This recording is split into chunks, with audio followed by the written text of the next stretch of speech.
जीवन योग, जीवन योग, जीवन योग, जीवन योग, जीवन योग, जीवन योग, जीवन योग, जीवन योग। धर्म अर्थ और काम मोक्ष का राजमार्ग है योग। धर्म अर्थ और काम मोक्ष का राजमार्ग है योग। चित्त की चंचलता यहाँ मिटे, मन को भीतर शांति मिले, अंतर आनंद प्रकट रहे जब दूर हुआ भवरोग। जीवन योग, जीवन योग। ओम योगेन चित्तस्य पदेन वाचां मलं शरीरस्य च वैद्यकेन योपाकरोत् तं प्रवरं मुनीना पतञ्जलिं प्राञ्जलिरानतोऽस्मि। हरि ओम श्री गुरुभ्यो। जीवन योग, जीवन योग, जीवन योग। ओम सहना भवतु सहनौ भुनक्तु सह वीर्यं करवावहै तेजस्विनावधीतमस्तु मा विद्विषावहै। ओम शांति शांति शांति। हरि ओम श्री गुरुभ्यो नमः। हरि ओम। गुरु भगवान श्री स्वामी शिवानंद जी महाराज को प्रणाम। परमात्मा के प्रत्यक्ष स्वरूप गुरुदेव श्री स्वामी चिदानंद जी महाराज को प्रणाम। भगवान भाष्यकार को प्रणाम। महर्षि पतंजलि जी को प्रणाम। वेदव्यास जी को प्रणाम। तमाम संतों को प्रणाम और आप सबके हृदय में विराजित परमात्मा को पुनः पुनः प्रणाम। नमो नारायण, नमो नारायण।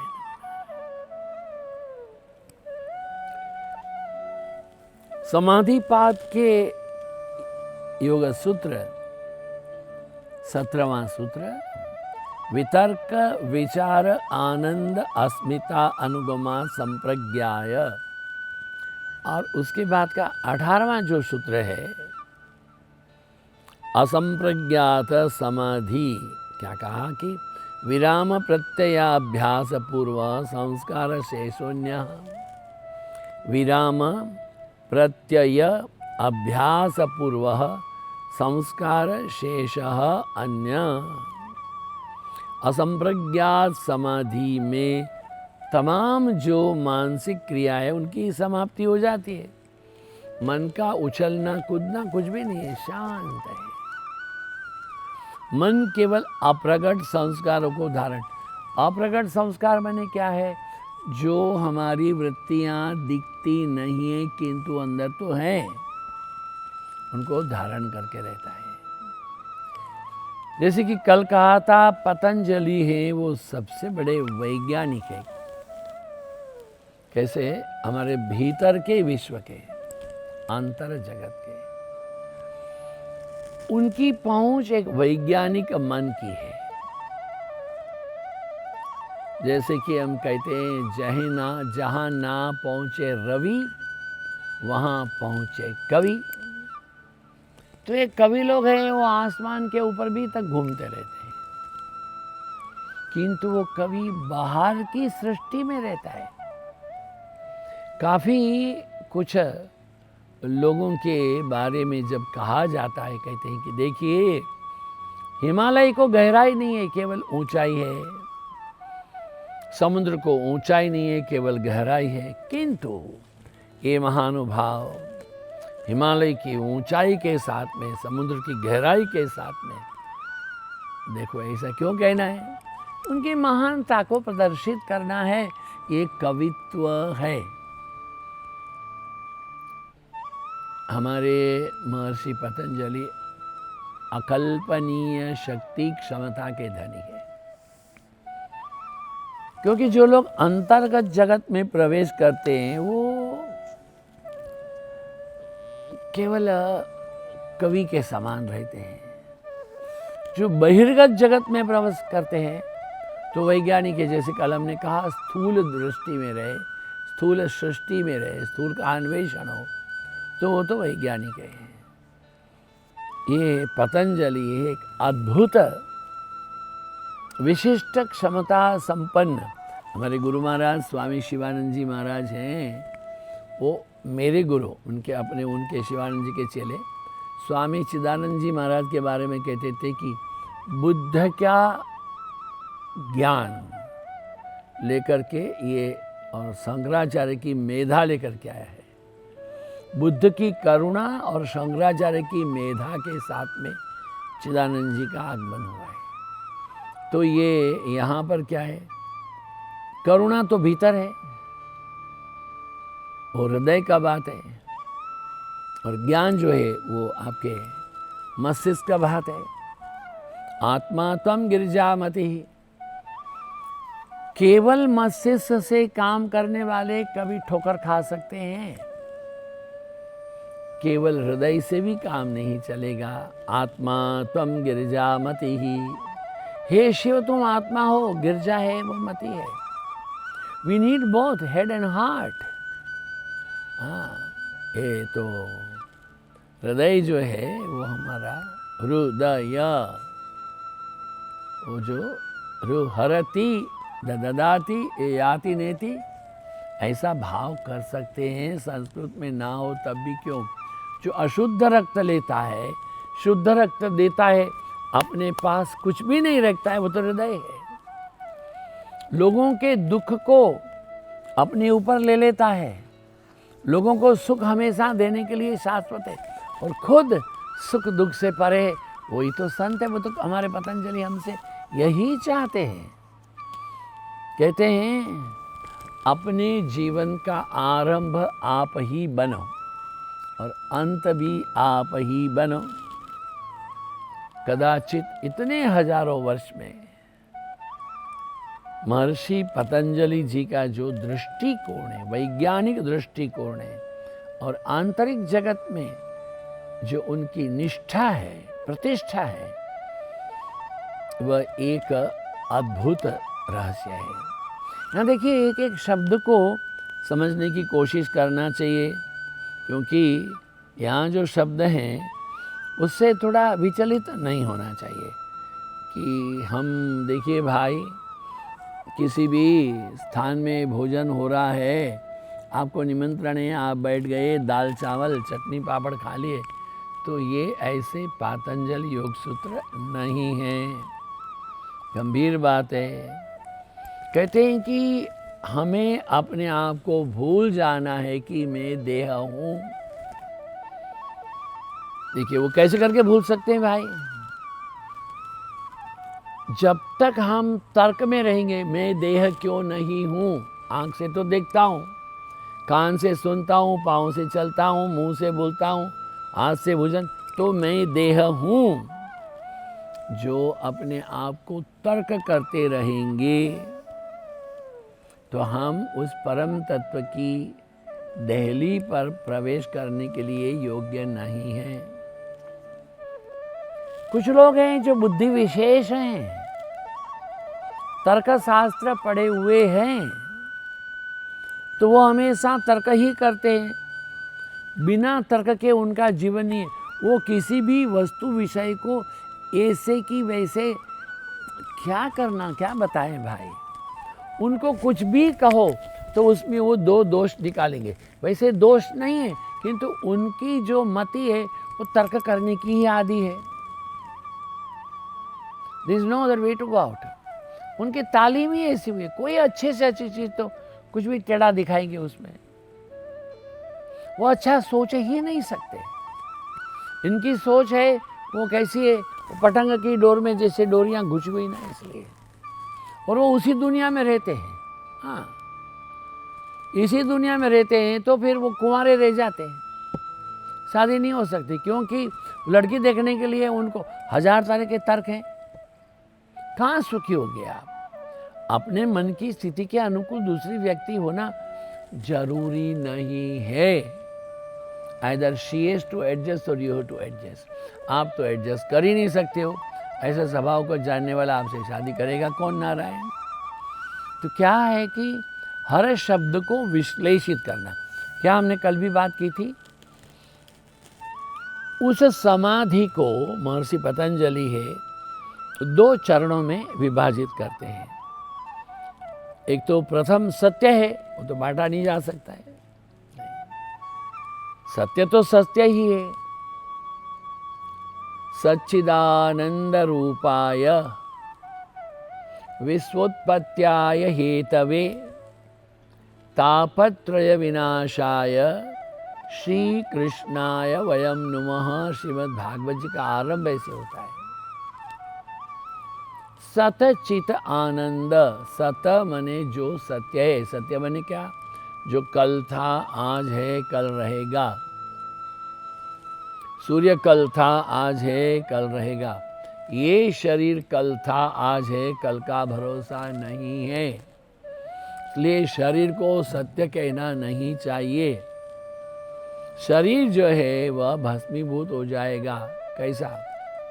एक मुट्ठी में राख इतनी मिलती है। हमारे आश्रम की एक भक्तिमती महिला का शरीर शांत हुआ 17 तारीख सवेरे 3:05 लंदन में। कल उनका अग्नि संस्कार हुआ लंदन के टाइम में सवेरे 8:30 से 10:30।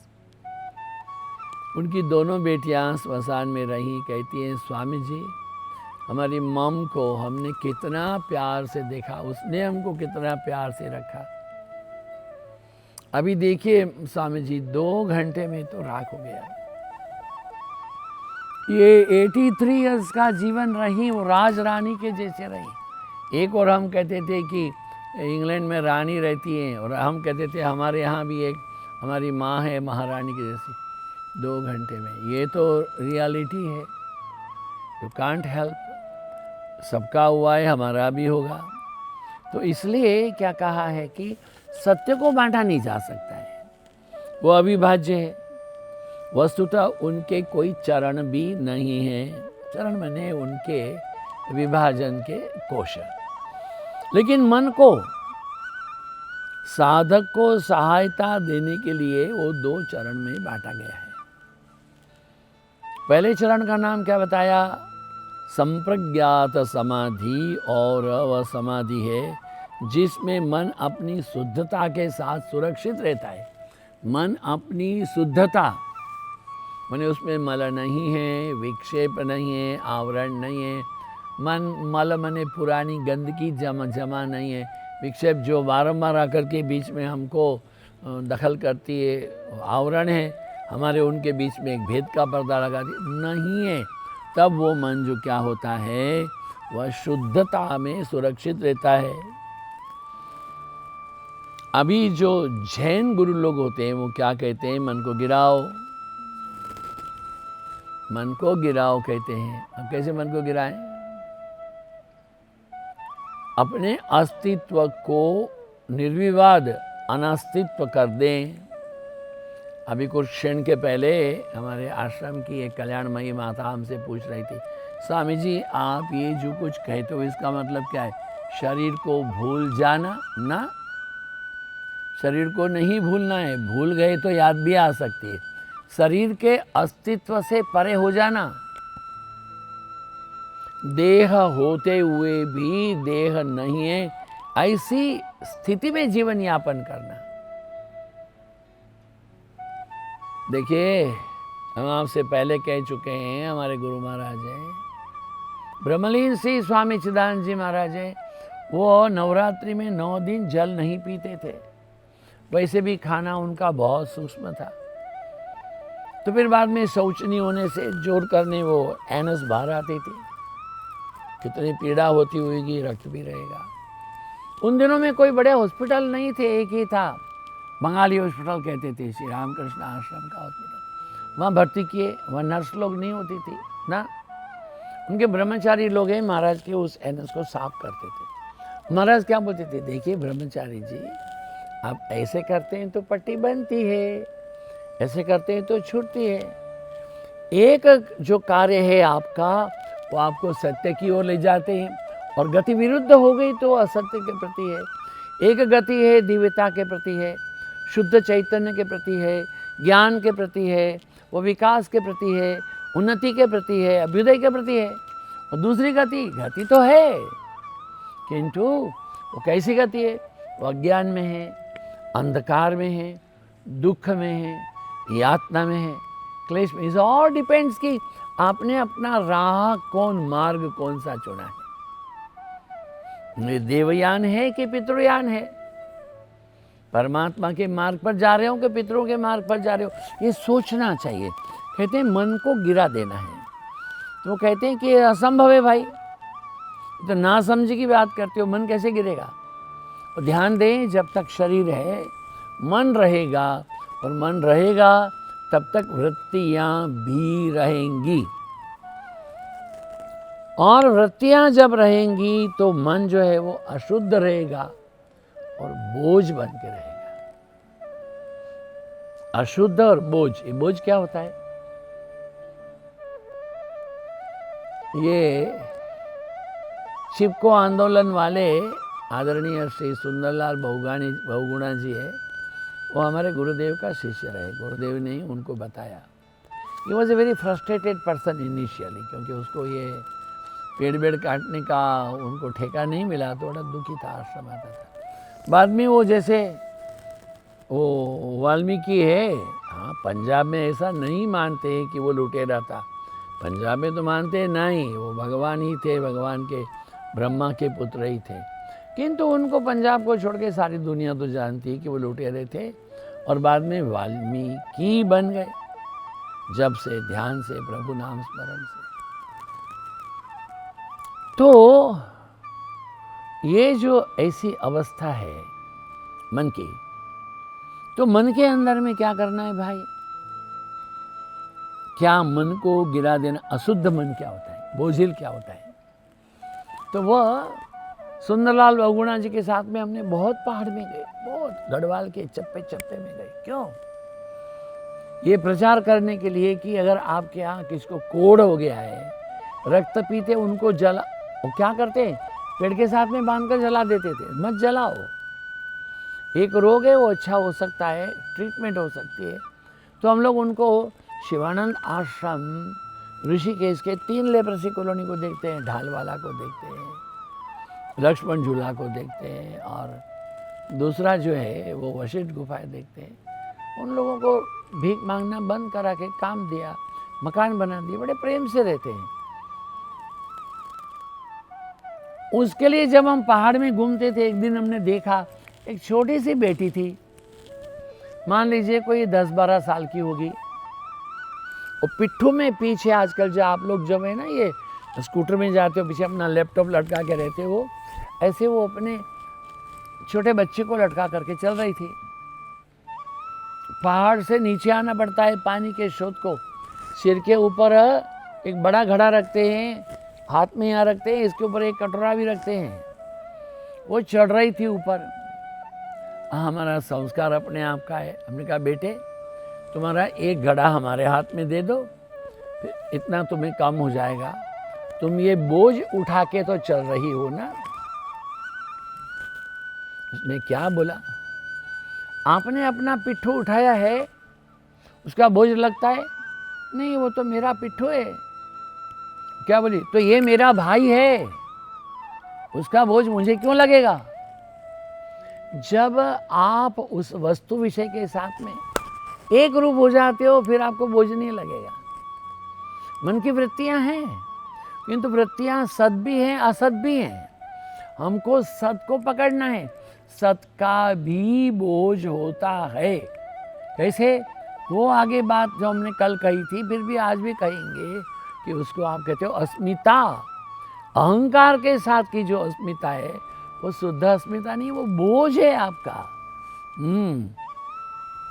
इसलिए गुरु महाराज स्वामी शिवानंद जी महाराज कहते हैं, अभिमान त्यागो सेवा करो, नारायण नारायण नारायण नारायण। गिव अप संन्यास से अभिमान, पहले बोलते थे गिव अप संन्यास से अभिमान, गिव अप ब्राह्मण अभिमान, give up male and female अभिमान। कलेक्टर से बड़ा होता है तलाठी, तलाठी ऐसे करके ही बात करेगा, नहीं सिर उठा के बातें नहीं करता है, टेबल के नीचे से कुछ पकड़ा दो, हाँ बताइए क्या काम है, कल आइए देखेंगे, बताओ क्या करो। कलेक्टर से बड़ा होता है ये तलाठी, वहाँ मुश्किल होता है। तो क्या कहा कि अगर हम कहते हैं कि अरे भाई मन कैसे गिराए ना समझिए, ऐसी बात नहीं है। अशुद्ध मन होगा वही बोझिल होगा। हाँ, किसी पत्थर की भांति, जैसे पत्थरों की गठरी हम रख लें, कैसा होता है, तो एक अशुद्ध मन में इच्छाएं उत्पन्न होती है, लाखों इच्छाएं।